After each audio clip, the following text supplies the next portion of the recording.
All right. Thanks for joining us today. And today we are continuing our study of the Ten Commandments.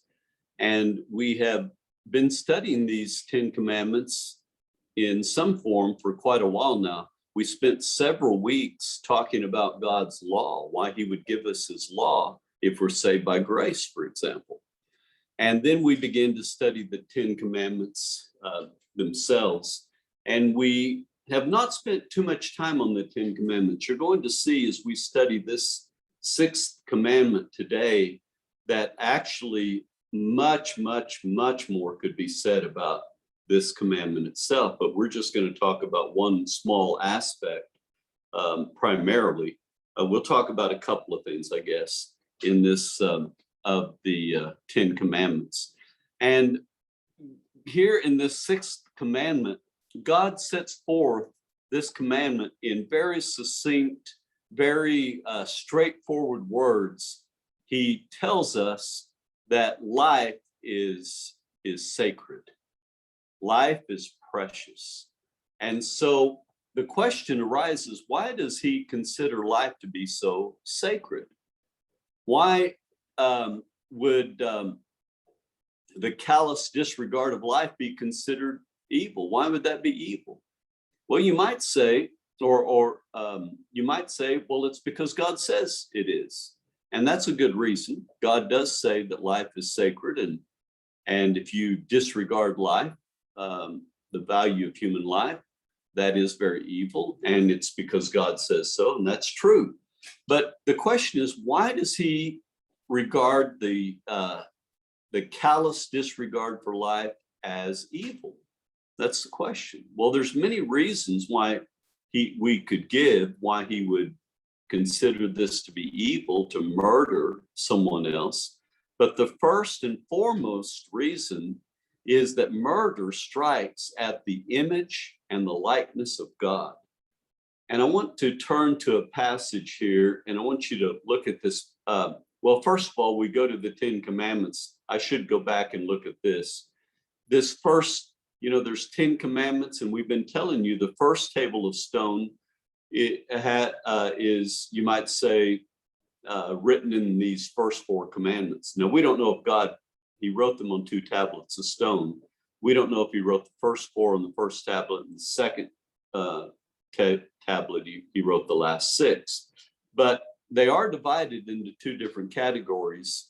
No other gods, no images are to be worshiped. We are not to misuse God's name in any way. And we are to observe the Sabbath, remember the Sabbath. And then on the second table of stones, we have honor your parents, don't murder, don't commit adultery, don't steal, don't lie, don't covet. And these are summed up, these are, you might say, negatively presented by God. And then he will present them positively in other commands.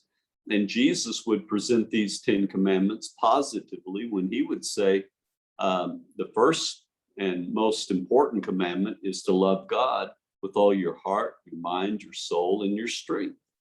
And so that would cover those first 4 commandments. And then the second of most important commandments is love your neighbors yourself. And that's covered in the last 6 of the 10 commandments. And sometimes it's truncated even further when Paul will say, and others, love your neighbors yourself. You see, that summarizes everything, because if you don't love your fellow man, you don't love God. We'll learn in other places.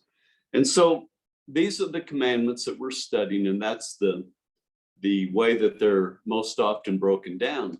But we want to go back to this question, why does God regard the callous disregard for human life as being evil? Well, the first and foremost reason for doing so is that it strikes at us being made in the image and likeness of God. And we learn this in Genesis chapter 1, verses 26 through 28. But I want to read here Genesis 9, verses 5 and 6, where God said to Noah, "For your lifeblood, I will surely demand an accounting. I will demand an accounting from every animal, and from each human being too. I will demand an accounting for the life of another human being. Whoever sheds human blood, by humans shall their blood be shed. For in the image of God has God made mankind. So why was murder dealt with so severely?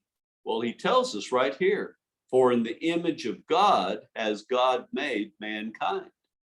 And I referred to Genesis chapter 1, verses 26 through 27, 28, that God made us in his image and he made us in his likeness. Now, nothing like that is said of any other of God's creation. Only humans are created in the image of God. Humans are unique. Humans are God's highest creation. Mankind was made to be a visible representation of this invisible God who created us and to glorify him. So that identity comes, with it comes dignity and reverence for human life that we are to have. So murder is a disregard of our creator himself.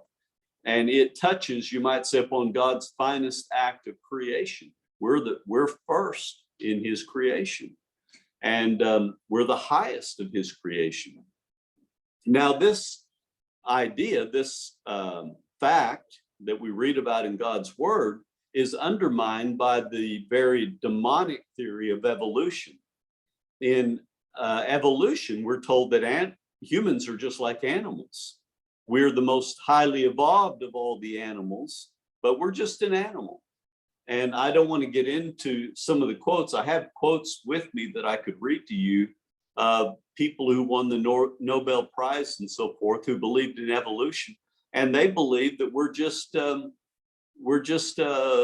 chance collision, I think they said, of molecules out there, and that we're just floating around. And they deny the fact that we're made in the image of God. And as a result, this has led to a disregard for the sanctity of human life. And so we see this in many areas. There's people who think that, and I have quotes again. I went on the internet, read some papers, parts of some philosophy papers were written that were arguing one way or the other that we're no different morally than other creation. And they shouldn't be called, I think they said things. They're moral beings, like trees and grass are moral beings. And they are equal, and even they're more important than some humans who they say are really not to be considered, I forget what they said, not even to be considered maybe human. I forget exactly what they said. But all species, except some humans, according to them, are just equal. We just happen by chance. And it just so happens that we're farther along in the evolutionary chain. And they think that to kill a chimpanzee would be worse than killing a grossly defective human being who they say isn't really a person anyway. I mean, it's crazy. But that's what evolution has brought to the world. And that's the philosophy, by the way, that fueled Hitler and the murders of millions of people in World War II. But the life of every human being is sacred, and it is to be highly valued above every other thing that has been created. And why? Because humans are created in the image of God. We're made in his image and in his likeness. So I want to open up this study and talk about two different things today. Very briefly, you will see. First of all, I want to look at it negatively. What is not forbidden in the sixth commandment? And then I want to see some things that are forbidden and what the sixth commandment does forbid.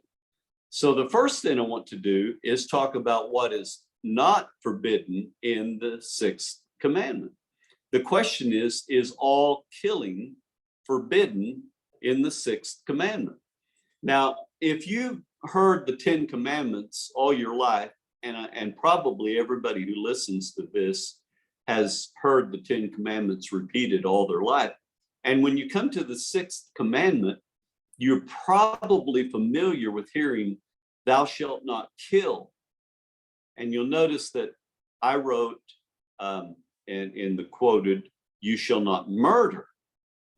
You see, we're influenced, and when you see billboards, I saw a sign out in front of a school, believe it or not, just 2 or 3 months ago, going through Pauls Valley, and they had the Ten Commandments on a sign out on the grass. And of course, when you see them, usually the sixth commandment on those billboards and signs say something like this, thou shalt not kill. And so a lot of people would get the impression that all killing is a sin. The sixth commandment says don't kill. And so killing of any form of life at all is forbidden in this commandment. But that's not actually what God said in the sixth commandment. That's what happened is the King James Version that was actually translated 100 years before King James by William Tyndale, he put thou shalt not kill. The king, and then they revised it, and the King James Version, when it came out, they said thou shalt not kill. But actually the word in the Hebrew is the word for murder. And there's a difference between killing someone and murdering someone in many instances. Now, sometimes when you kill someone, you're murdering them. But not every time you kill someone are you committing murder.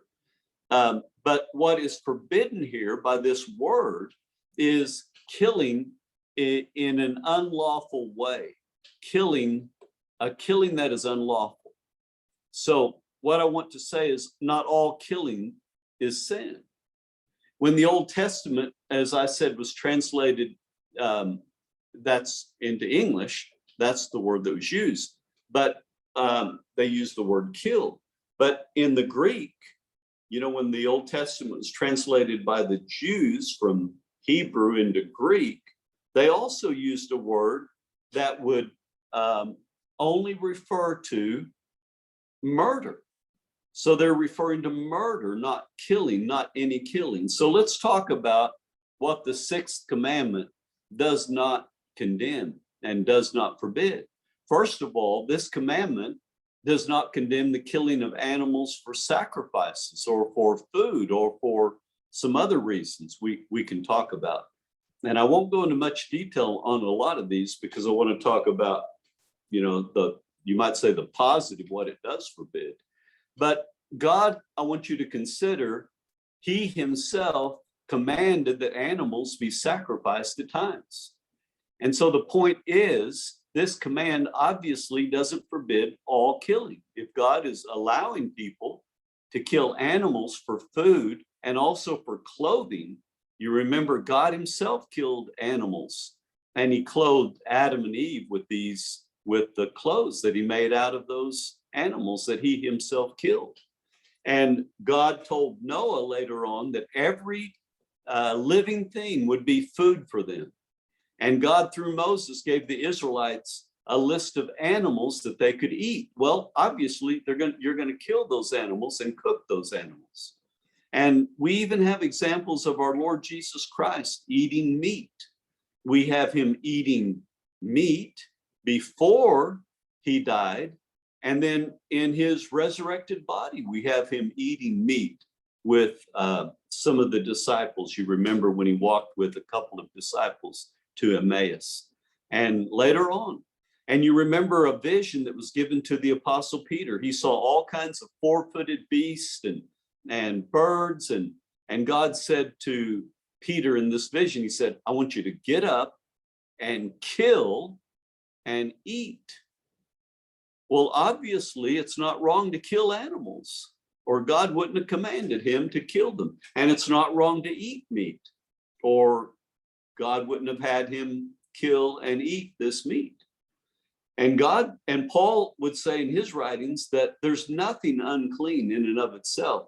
And speaking of food, Paul told believers, he said, to eat whatever was sold in the meat market and don't ask questions about it. You know, a lot of times that meat had been offered to idols, but Paul said, don't worry about that. He said, don't ask questions about it. But the point I want to make is it's not wrong to eat meat. Paul said, go ahead and eat meat. And that was the point. And this is an interesting passage that I'll talk about probably from time to time, because I plan on talking about another subject here that ties a lot of this together. But anyway, here in this passage where he talks about food, Paul says, for everything God created is good, and nothing is to be rejected if it is received with thanksgiving, because it is consecrated by the word of God and prayer. Now, any believer may choose not to eat meat offered to idols if they want to. You can choose that. Paul said, don't ask questions, but if you choose not to eat meat that's been offered to idols, well, that's your prerogative. Any believer may choose to be a vegan or a vegetarian if they want to. In Romans chapter 14, Paul teaches that any believer is allowed to make choices like that if they desire to. But it's not okay to teach that being a vegan or being a vegetarian is somehow more spiritual or more biblical. And you're not to bind people's consciences with something like that. That is to claim, you might say, even to be more moral than God himself. It's not right to condemn people who make these choices either. Now, I eat meat, and I know that I know very clearly that God allows this. All through the Bible, our Lord did, and I gave you a few examples. But it's also wrong to condemn someone who wishes to be vegan or vegetarian. You see, the thing to learn from a study like this is killing animals for sacrifices, or killing animals for food, or killing animals for, you might say, clothing, maybe a blanket even, whatever. That's not forbidden by the sixth commandment. The main point I want to make right here is it doesn't condemn all killing. That word, by the way, is murder anyway, but it doesn't condemn all killing. God allows people to kill animals for several reasons, and more reasons than just food and clothing and sacrifices. For example, if you read Genesis chapter 1, you see that God gave man the responsibility of environmental stewardship over the earth. And we're to take that very seriously. And that might involve watching and caring for animals. You remember when God told Jonah, he said, "Now I'm going to," he said he had compassion for this very, very wicked city of Nineveh. Jonah didn't have compassion for them, but God did. And you remember what God says, it's in the last couple of verses of the book of Jonah, a very short book. He said he cared not only for the people of Nineveh and the small children, but he said they have a lot of livestock as well. God was compassionate, and he cared even for the animals. And Genesis 1, as I said, points out that we are stewards over the earth. God made us, we're the highest of his creation, and we are to care for the stewardship of this earth. And a lot of times that includes taking care of animals, being concerned for animals. You remember when we studied the fourth commandment that we are to keep the Sabbath, even beasts of burden, God says in that commandment we're to be allowed to rest on the Sabbath. God cares about animals. And you can read throughout the Old Testament, if an animal was in distress, they were commanded to help that animal, even if it would have been on the Sabbath. You help that animal out. And there's a lot of other passages as well that talk about cruelty to animals. And the Bible forbids mistreating animals or senseless killing of animals, just killing the buffalo in the West just for the sport of shooting one and killing it dead was senseless. That's forbidden. But the Bible does not condemn the killing of all animals in all situations. There's times that you have too many deer, and deer need to be killed, hunted, allowed to be hunted, so that because you have a problem sometimes. There's an example. I think this past weekend when we were in Colorado, I saw a story about how that you have all these coyotes in people's yards, and in California, I think there's a problem with so many coyotes. And children, they say it's not safe for children to play out in their own yard. Small children. Well, that's ridiculous, you see. There are times when we have to protect ourselves, but we're caretakers over the earth, and sometimes things need to be culled out, you might say. And it might even involve killing some animals. And it might involve killing animals for the preservation of the earth's resources or for human life. David killed a lion. David killed a bear, you see. So this commandment does not forbid killing of animals for sacrifices, food, clothing, and in other situations as well. Number two, we see that this sixth commandment does not forbid killing all humans in all situations either. Civil authorities may inflict the punishment of death for some crimes. God allowed that. God even commanded that for some crimes. And he especially commanded that for the crime of murder. This commandment not to murder is the actual commandment. It predated God giving the Ten Commandments on Mount Sinai. Death for committing murder goes back to the time of Noah. You remember we read from Genesis 9. So that command, and by the way, all the Ten Commandments, and we're going to see this as we go through this commandment and other commandments, they're not just limited to the law of Moses. They all predate, the Ten Commandments all predate God giving the Ten Commandments on Mount Sinai to Moses. But they also mean more than just the physical words themselves. You might say physical murder. We're going to see that Jesus tells us that, for example, later on. So the reason it's wrong to murder, and this isn't just a commandment for the Jews under the old covenant, you might say, is because the reason for the commandment in the first place continues. We are made in the image and likeness of God. And so the reason for the law continues. In Romans 13, Paul tells us, he says, civil governments do not bear the sword in vain. What he means when he refers to sword, a sword is a symbol in that situation, in that passage, for execution. You remember Paul said in Acts chapter 21, Acts chapter 25, when he was on trial before Festus, he told Festus, he said, if I've done anything deserving of death, I don't refuse to die. Well, clearly, Paul is implying by that he knew that there were some crimes that were properly deserving of death. He wasn't against the death sentence. Paul wasn't. He knew that was proper in some instances. So this commandment doesn't forbid the killing of people in some situations. Now, there's many questions involved with this. What crimes should be liable for death? What about people like Cain and David who committed murder and yet God spared their lives? What's the real purpose of capital punishment? What are the circumstances when a state can punish someone by the death sentence, and when should they do that?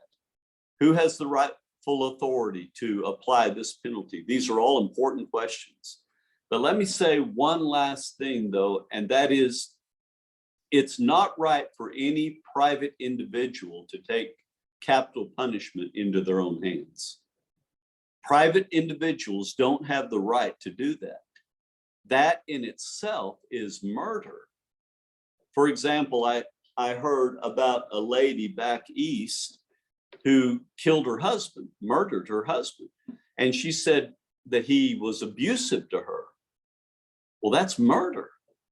You don't have the right to take what is the right of civil government and take it into your own hands. Now, if she was defending herself and it was self-defense, then she's innocent. She's not a murderess. But if she murdered him, basically taking capital punishment into her own hands, she's a murderer. So all I want to say here is that God does not forbid civil authorities putting some people to death for some crimes. God himself would give commands like that. And then in the third place, the sixth commandment does not forbid all wars. It doesn't also forbid soldiers killing their enemies in wartime. That's not murder. It's not murder for a law enforcement officer killing a criminal to protect human life. Now, if he's just doing it out of vengeance when he doesn't have to, then it's murder.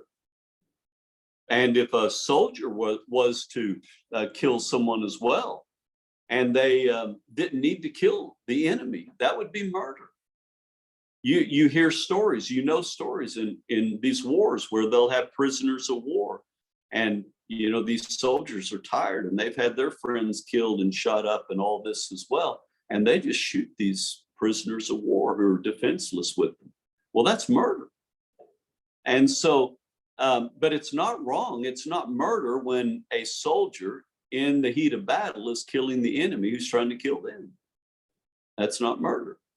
So this could take up many sermons, but I don't intend to really defend this position much. I just want to say just a little bit about that there are wars that are, you might say, just wars. Abraham rescued his nephew Lot. He had armed people who fought with him and fought against these people who had taken his nephew Lot, and he rescued him. And God allowed, he even commanded Israel, many times to wage war against their enemies. Now, I understand that no nation is directed by revelation by God like Israel was in the Old Testament. But still, it's biblical justification for a nation to defend themselves against violent aggression. They have a right to defend the weak and the defenseless. Police officers, they have a right to defend and keep people safe from violent aggression. They have the right to defend the weak. They have a right to defend the defenseless. And so when you have some terrorist who's going to maybe murder a lot of people, and there's no other way to stop that terrorist, sometimes a law enforcement officer or a soldier has to kill that person, and that's not murder. Now, I believe that nations, when they make, this has happened all through the ages, from the very beginning of time, nations have always made treaties with other nations. And that way, when their nation is attacked, these other friends of theirs will fight with them to defend them. And when those nations are attacked, they will help defend them. And they do that. Now, it can be wrong if they're just attacking other weak people.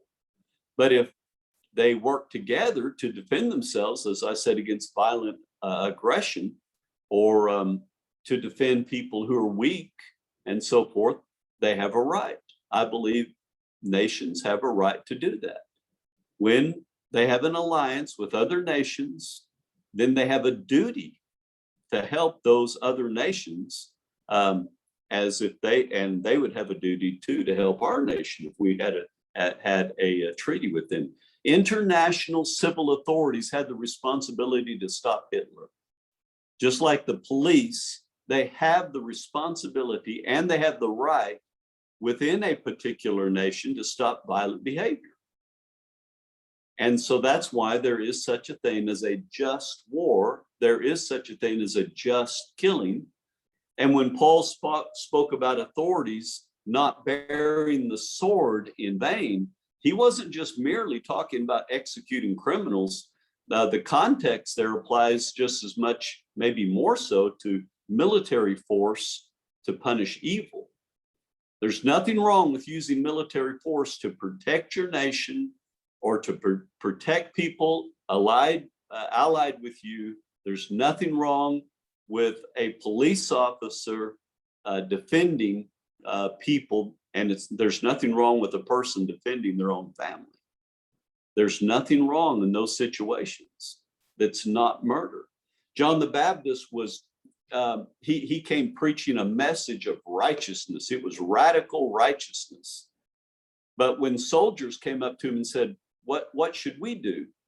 Well, he didn't tell them, well, you need to become pacifists or you need to resign from the military. He didn't say that at all. He said, don't use your position to do wrong to others, and be content with your wages. And when a military officer came to Jesus one time, Jesus, our Lord, commanded him for his great faith. He did not tell him, you need to resign your commission. Peter one time preached to Cornelius, who was a Roman officer. And there was nothing hinted in his message to this officer that he should resign from the military. I've grown up in a group that thought that you couldn't be a police officer or be in the army and be a believer. Well, that's not true. I know people, I was with many people that believe you couldn't even have a gun. You couldn't carry a gun. Well, that's not true either. And they would say you can't be a police officer because what if you had to shoot someone sometime? Well, if it was a justified killing, that's not murder. And so you can't condemn being a police officer. It is absolutely ridiculous to say that you can't be a police officer and be a believer or a soldier. You can. There's an interesting statement made by our Lord in John chapter 18 when he said, you remember he said to Pilate, he was in front of Pilate, he said, if my kingdom were of this world, he said, my servants would fight so that I would not be delivered to the Jews. Now, it's really interesting. I want you to consider the implications of that statement. He says, since my kingdom's not of this world, physical fighting is not a proper means of advancing my kingdom. But if my kingdom were of this world, my servants would lawfully fight to defend me, my claim to the royal throne. They would have a right. You see the implications of that? So all of this reminds us there is such a thing as a just war. There's nothing wrong with having a military, and there's nothing wrong with a police force. Now, I know that this is very complex, and I'm not getting into the complexities because I want to talk about other things here. I'm not going to address all the controversies surrounding the idea of a just war. I know it's not simple, but for now, all I'm trying to prove to you is that there is such a thing as a justifiable war, and there is such a thing as a justifiable killing, and that when we do have those, we are to use principles that we find in God's word to fight that war, you might say. And this would include the police force. There are principles that they should live by in their position, because it's a very serious thing to take someone else's life. But there are times when it's justifiable. They get criticized a lot, for sometimes doing this, but they're in a very tough situation. And you have to understand that they have the right to do that at times. So I would also say that no believer should ever take the position, my country right or wrong. I have a much higher alliance to God than I do this country. My much, much, much higher allegiance is to God, not the United States of America. And the fact that all war is not always wrong doesn't mean that one country is always right. If it's your country, it's right. if you were a believer in Hitler's Germany in World War II, it wouldn't make it right for you to participate in that unjust war. And you may love Germany, like I love the United States, but that doesn't mean you would have the right to fight for Hitler's Germany. And you would also be required to speak out against it. That would be wrong if you refuse to speak out against it as well. All wars, even just wars, are terrible. They're a terrible, terrible tragedy. They should never be entered into lightly. And in one sense, war is always evil, even though it's not always wrong. It's kind of like divorce. Divorce is always involves sin. At least with one person, there's always sin involved in divorce. But it's not always sinful to get a divorce. However, again, a divorce should never be done lightly. It should always be the very last resort. That's the way it is with war. All right, and in the fourth place, and we quoted that, in the fourth place, the sixth commandment does not forbid killing in self-defense. And I talked about that just a little bit, but it's real interesting. I've got a lot to say, but I want to get on to another point. But in the Old Testament, if someone entered your house at night and you killed them, they broke into your house, that was not considered murder. If you did the same thing during the daylight, it was considered murder. And the assumption seems to be that self-defense is permissible, but the assumption is that if someone's breaking into your house at night, they're probably up to hurting you. And if they're breaking in during the day, it'd be hard to prove. It'd be harder to prove, and there's probably less lethal remedies available. And so you'll see that in the Old Testament, if you look at the laws of Israel, their laws were based upon morals, but there are different levels of guilt. In Oklahoma City, I believe, I don't really pay attention to the news that much, but I did see just a little bit about a man who was convicted, I believe, and I would rightfully say he was convicted of murder. And it was at night, and a guy was trying to break into his store and steal his marijuana store and steal some marijuana. But the problem is he was watching this guy on the video camera, and he could see him. The guy didn't have a weapon. There were bars on the doors and on the windows. He hadn't broken in, but his intention, I guess, was to break in. And he shot and killed this man. Well, you know, anyway, it looked to me like they got it right if they convicted him of murder, because he almost set this guy up and killed and murdered a guy, and he had no right to murder that guy. His life wasn't in danger at all. There was no indication on that film or anything that it was, evidently. Anyway, I may not have that story exactly right, but I don't believe you have the right to just shoot and kill someone for any reason. And that would be a reason I don't think there is. Now, there's many issues. And so how does this relate, you might say, to the Sermon on the Mount, where Jesus said, you know, turn the other cheek and so forth? Well, I want to remind you that there's a difference between taking revenge and defending yourself. And Jesus never contradicted any of the Old Testament's teaching, by the way. Jesus is speaking about this natural tendency to take revenge when someone insults you. He's not talking about someone who's trying to kill you and defending yourself. So that's a very brief little explanation to that. But later, we'll talk about some of the positive ways as well. But anyway, these are four different ways that we see the sixth commandment. These things are not forbidden in the sixth commandment. So now let's see what it does forbid. Well, what it does forbid is the taking of any human life.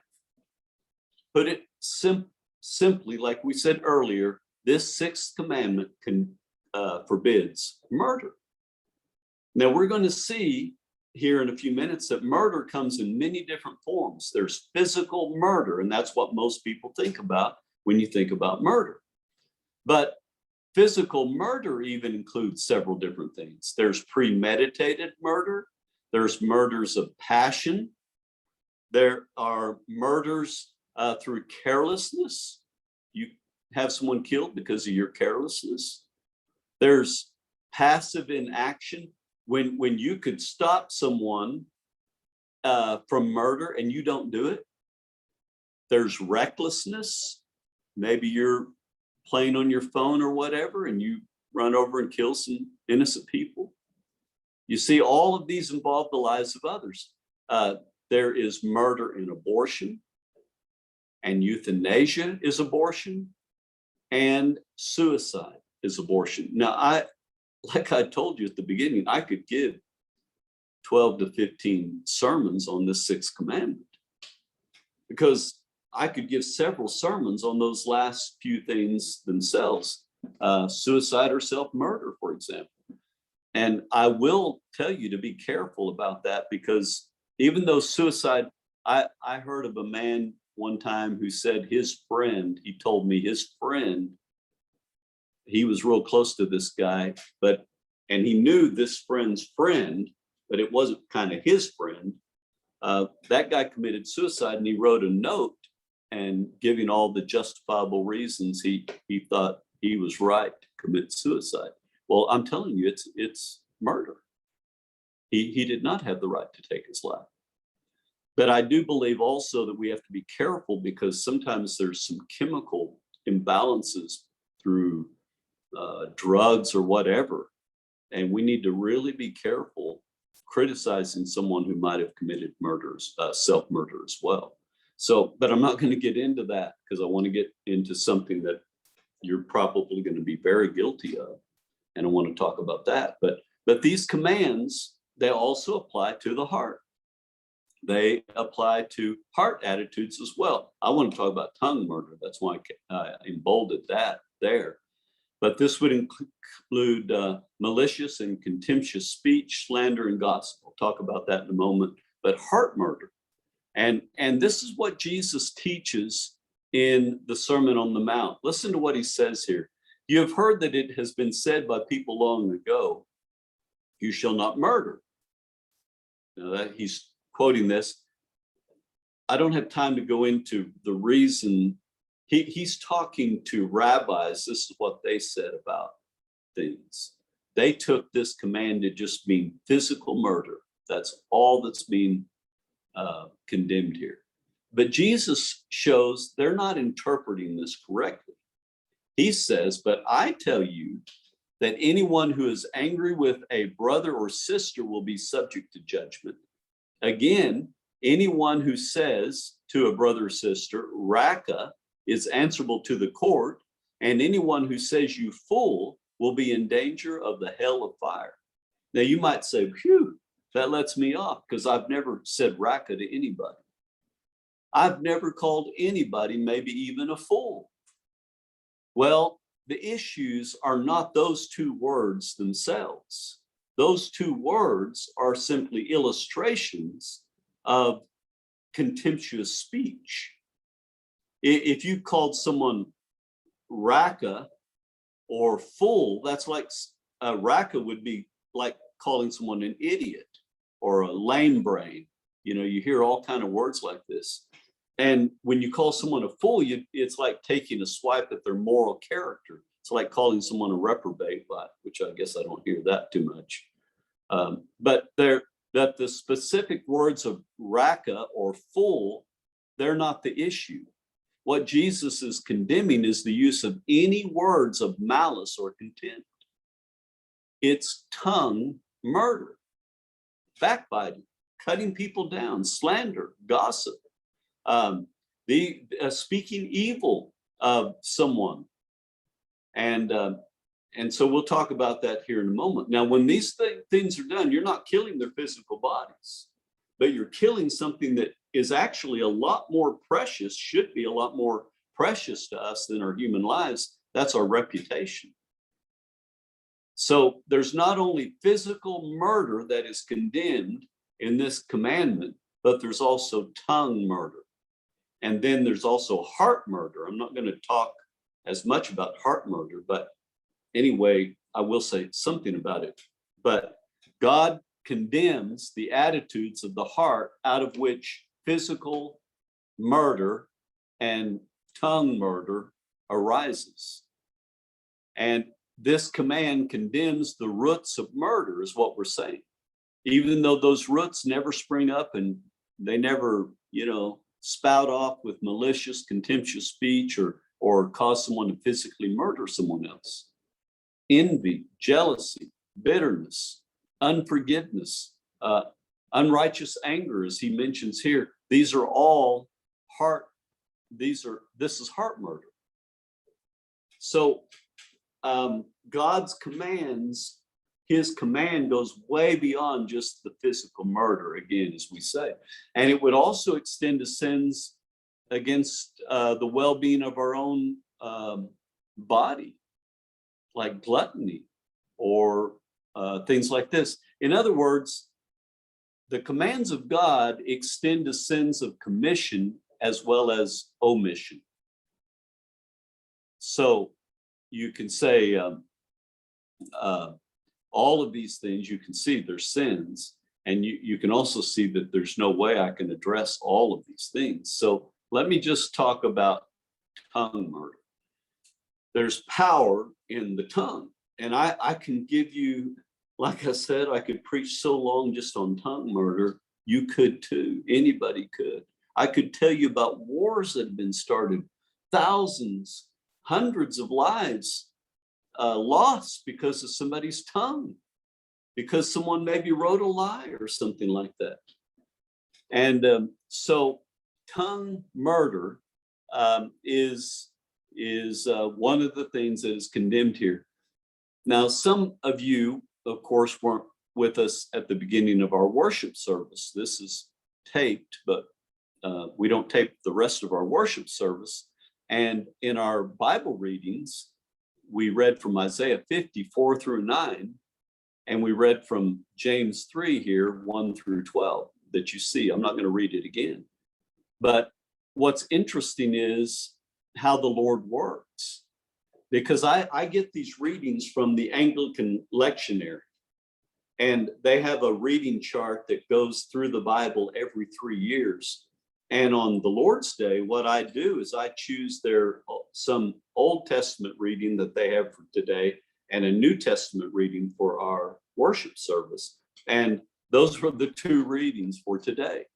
And I usually don't know what the readings are exactly until the night before or the morning that I'm going to give these sermons. And I have a hard time not believing the Lord is working when Isaiah 54 through 9 and this passage right here, this one, I wasn't going to use Isaiah 50, but this one I was already going to preach on. And that happens quite a bit. And it shows that the Lord is really behind, I think, what I'm teaching. But he talks about a horse here. We read this in our reading this morning. He read about a horse and how that you can put a bit into the mouth of a horse and make that big, strong horse obey us. I heard that you could put 550 pounds on the back of a horse and it won't even snort. It's like nothing to a horse. A horse is fast. Now, a horse can run a quarter of a mile in about 25 seconds. A horse has just a tremendous speed. They have tremendous power. And James says here, you can put a little bitty bit in a horse's mouth, and a small child who knows how to ride a horse can direct that horse any direction they want. Make that horse go anywhere they want to go, make even that horse dance. James says that's what happens with a little member of our body called the tongue. That's what can happen with the tongue. It's real small. He gives another illustration there in verse 4. He says it's like the rudder of a ship. These strong winds, they drive these ships. But he said you can have a little bitty rudder that's below water. You don't even usually ever see a rudder. And yet that ship that weighs no telling how many tens of thousands of pounds, tons and tons. That little blade, that little flat blade, the pilot can turn that thing and it can direct a huge ship against strong winds. It's just a little rudder. And again, James says that shows you the power. That's like the power of the tongue. And it's like I said, I can go to many examples of the tongue, how that it can do good and how that it can do evil. Again, I've thought about Adolf Hitler in this lesson a lot, but you know, on the conversely, Winston Churchill used his tongue for good. He encouraged people. And Adolf Hitler was doing the same thing, encouraging people for evil. But it's not only the evil of rulers that can cause a lot of damage by their tongue, the words that they speak. Presidents have to be careful with the words. It can cause a lot of problems. But James points out how destructive tongues are. And again, when I've given lessons on the tongue in the past, I've talked about the O'Leary fire, the Chicago fire in 1871, how a cow, you know, in the O'Leary barn kicked over a lantern and it burned 17,000 buildings. It killed a lot of people. And there was a fire started by a spark on the same day, which, you know, is interesting. When you read about these things, they'll tell you other interesting things. And it ignited a fire in a forest in Wisconsin that destroyed many thousands of acres. You know, these fires on the West Coast, we went to Colorado last weekend, and the air you would think would be pure up in the mountains. Well, they're suffering because of all those fires out in California. You see, fires can do a lot of damage. They can cause breathing problems in the Rockies, high in the mountains. Well, this fire in Wisconsin killed many more lives than the fire in Chicago, they said.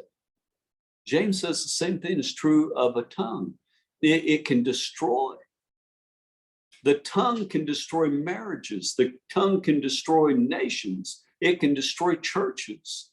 And it can leave nothing behind but ashes, just like those fires. And James says the tongue is set on fire of hell. And he goes on to say it's a deadly poison. You know, you insert poison into someone's body and you can't see it. You can't smell it. But that poison just does its work. It's deadly work nonetheless. And so you can see by reading James here that the importance of our tongue. There's ways that we can be guilty of tongue murder. And I want to talk about that for a little bit. First of all, we can be guilty of tongue murder by the things that we say. Hostile, uncontrolled anger, Jesus says here. He said, if anyone is angry with his brother or sister, he will be subject of the judgment. And so Jesus is illustrating, you see several ways that we can violate the sixth commandment, you shall not murder. So it's not just enough to refrain from physical murder. You are a murderer. You can be a murderer in your heart if you're angry with a person in an unrighteous manner or for unrighteous cause. And then he addresses the speech itself. You can't use contemptuous, you can't use malicious words to other people, or you are violating, Jesus said, the sixth commandment. And you see this a lot. I go into a lot of people's homes and I visit with a lot of people in my lifetime all over the world. And you just see people, maybe the wife is abusive in her speech to her husband. She's not as big, she's not as strong, but boy, she can sure work her husband over and embarrass him. Well, that it's like a little bitty bit in a horse's mouth, right? She wouldn't beat her husband up, she can't, but she'll use her tongue like a whip. And that's a sin. Or the husband, he does the same. I see husbands do the same thing. They might be stronger than their wife, and they might have the ability to physically kill their wife. They would never do something like that. But I'll tell you what, He might injure her time and time again with his words. Or children speak very hateful, spiteful words against their parents. And you see parents sometimes calling their children names and using words of contempt. You see, there's many ways that this is done. It's done in families. It's done in churches, believe it or not. It's done at work. We've got this coronavirus going on right now. And I'm reading almost on a daily basis of the anger of some of these school board meetings all across the United States. It's unreal. And you see this contentious speech, malicious speech. And sometimes these people claim to be believers. And with their same tongues, they'll go, I guess, to a church service and sing songs of praise like we did. And then they go home and abuse their, family members or someone else with the same tongue. So I want to talk about slander. That's hostile speech, but I want to talk about slander. Slander is an example of lying. It's a form of both lying and tongue murder. It's reporting something about someone that's not true. It doesn't become slander if you report it as if, well, those other people are saying this about them. Well, if it's a lie and you're reporting it to someone else as if, well, that's what I heard, you're lying too. You are presenting a lie. You're reporting a lie. And you are slandering the person that you are reporting about. Now, there's some people, I have a lot of this in my life. And to me, it's just a proof and validates that I'm a true believer because, man, there are people who just lie about me. And they tell things that are the opposite of what is actually happened. Or they make things up out of thin air. And there's no truth at all to it. Now, they might think they're getting off by saying, well, so-and-so said that Jimmy did so-and-so. No, that doesn't get them off. It's still a sin. It's still a lie that you're reporting. It's still the spreading of a lie. That's slander. Now, why would anyone do this? Well, they want to harm that person's reputation. Why do people do this? Well, there's several roots to slander, but it's all rooted in malice and in ill will. You want to hurt the person. You want to damage that person. You will remember that it was with malice in their hearts that Jews moved to slander Jesus. You know what they accused Jesus of? He was a glutton and he was a drunkard. Now, were either of those things true? Well, of course not. But it would still be slander if you went and said, I heard Rabbi so-and-so said he knows Jesus and he knows, and he said, he wouldn't just say this. He said Jesus is a glutton and a drunkard. You think, well, I didn't say it. I'm just reporting what rabbis. Yeah, it's still slander and it's still a lie. And they would tell people stories like this. They'd say, Jesus, oh yeah, he's casting out demons. He's doing it by Beelzebub, the prince of demons. And before Pilate, they accused him of perverting the nation. He wants to keep us Jews from giving taxes to Caesar. They were insinuated, he's trying to incite people against Rome. Well, these were lies. And it was just malice. They were saying these things. It was also envy. You remember that Pilate said, it says of Pilate, he knew that these charges weren't true. He knew it was out of envy that they were saying these things about Jesus. And there's subtle ways of chipping away at someone's reputation and casting doubt on someone's character as well. You might say, oh yeah, someone might be talking well of somebody, and someone else might say, yeah, that's true. He is really smart or whatever, but he's not very social, and he's not very friendly. But I guess that's understandable. I guess he's a busy person. You see, they just chip away a little bit at their character. Or they might say, yeah, he comes across a little cocky at times, I think, but that's just his personality. Of course, the thing that he can't be good at everything, and the most important thing is love anyway. And someone say, are you saying he's not loving? Oh, no, I'm just making a comment that love's the most important thing. Well, yeah, they are.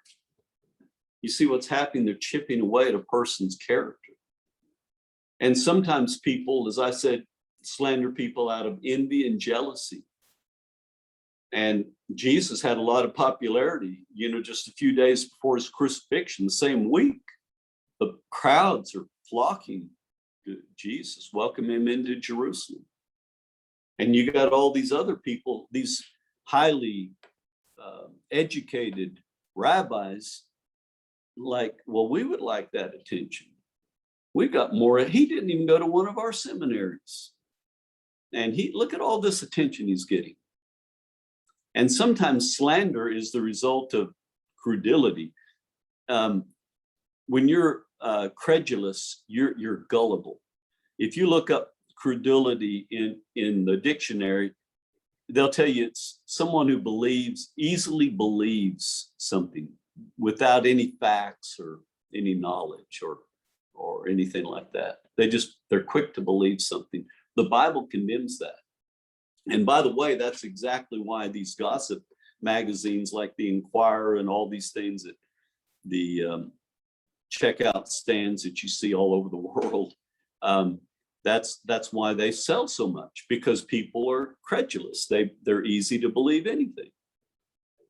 And Solomon said it's really it's an evil heart that takes heed to false lips and things like this.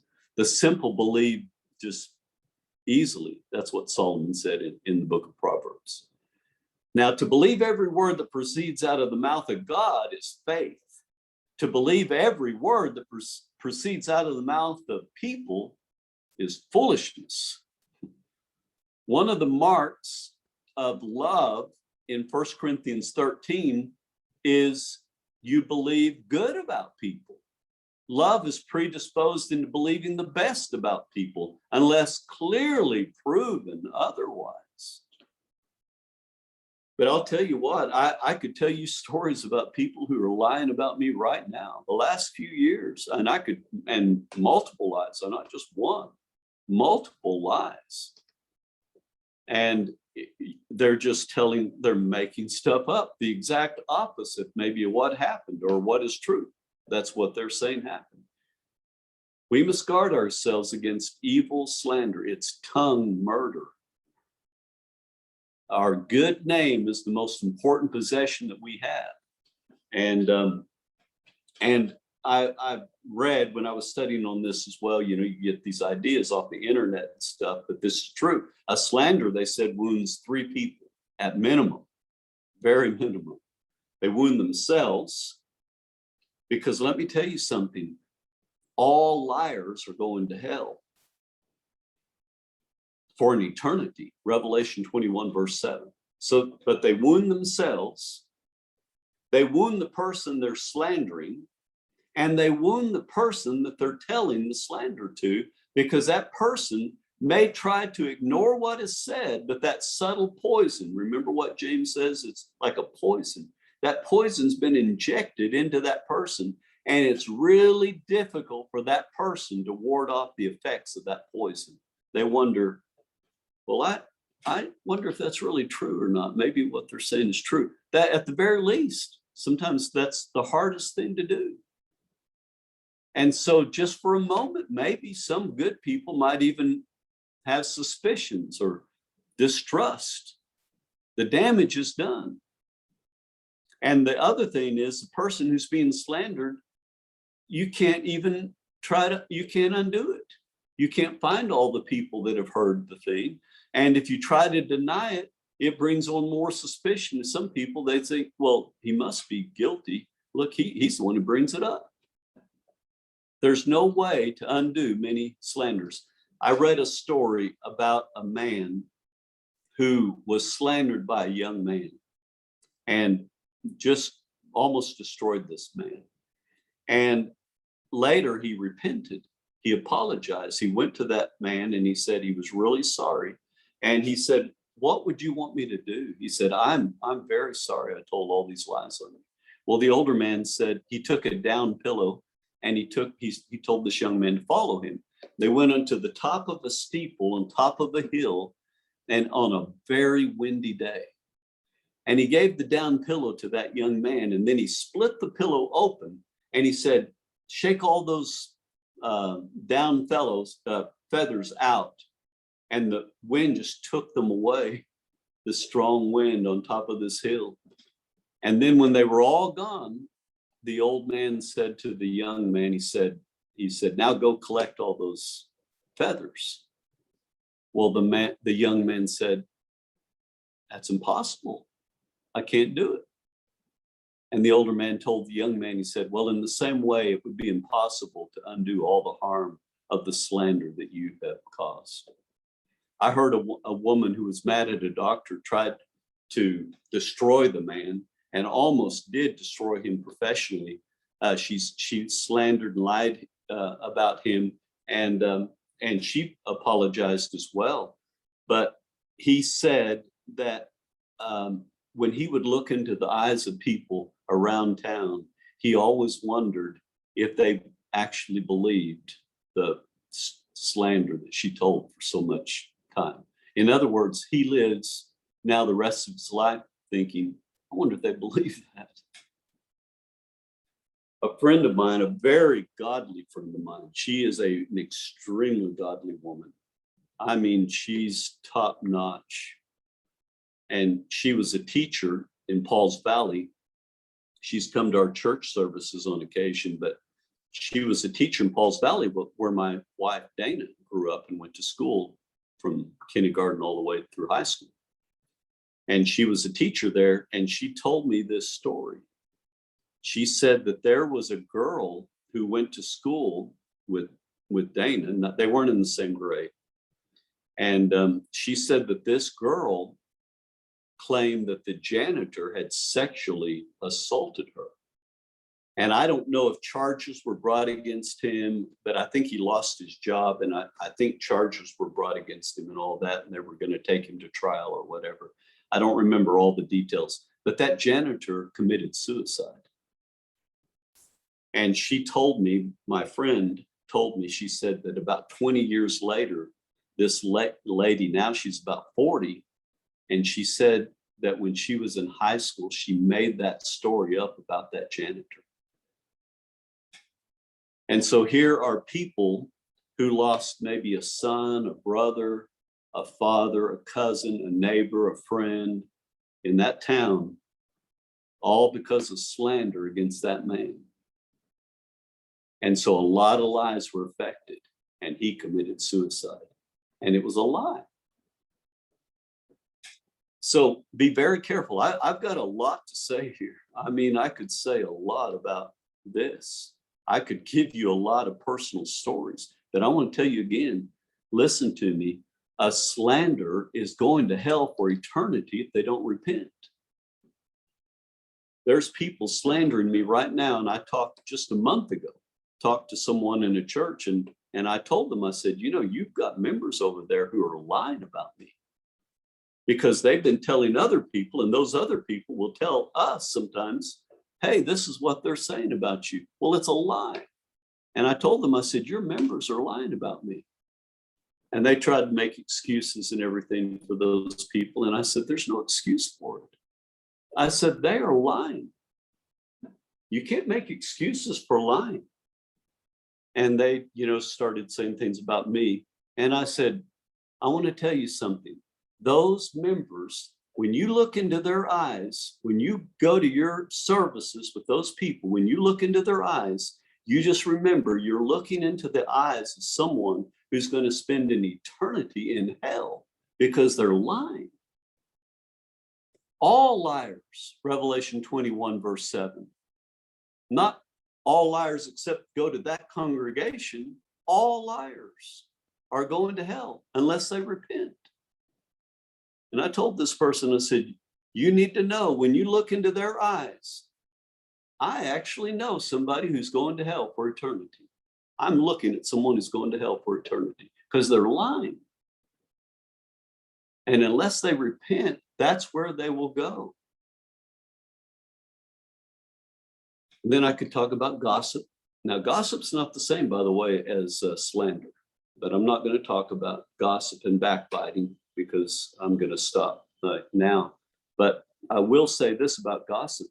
Gossip might be the truth. You see, slander is telling a lie about people. It's a lie. It doesn't matter how you present that lie. You think you're, cute, and you're doing it to where it's not. It's slander. Gossip is a little bit different. It might be the truth, but it doesn't need to be said. There's no benefit. See, I can talk. I'm not going to, but I can talk to you and tell you about how that, you can in some situations talk about some situations, but it's always for the benefit of something, the spiritual benefit of something. But gossip a lot of times isn't for any benefit except to hurt someone's name or reputation. And so there's a lot that could be said.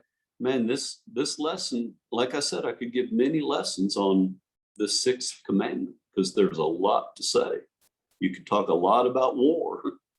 You could talk a lot about crime. You could talk a lot about all these different matters: suicide, abortion, euthanasia. There's a lot to be said about all these things, but these are things that are addressed in the sixth commandment. Now, in conclusion, let me say this. Who can say that they are free from the guilt of tongue murder itself? You might say, well, I've never murdered someone physically. Well, a murder can be forgiven. You know that, don't you? And so can a slanderer. So can a gossip.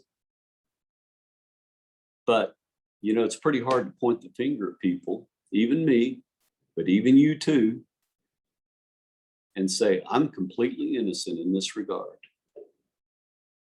And so why did God give us laws?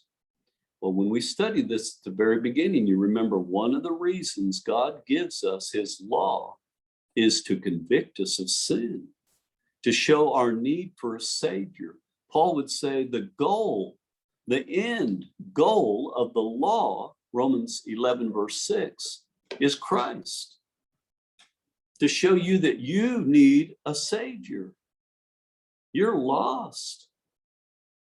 And without him, you will spend an eternity with all of these evil people that we mentioned.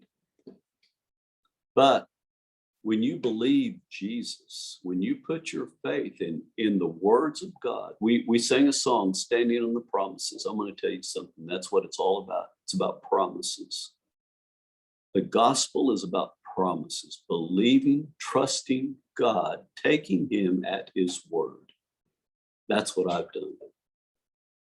And when that happens, when God says, you trust me for your salvation, and I'll save you. I'm not going to overlook your sin. It's going to be punished, but it's going to be punished in my son, Jesus Christ. I will not spare even my own son, but give him up for you. And his righteousness that he earned, I will credit you with that. And your sins that you committed, I will have Jesus pay the penalty on the cross.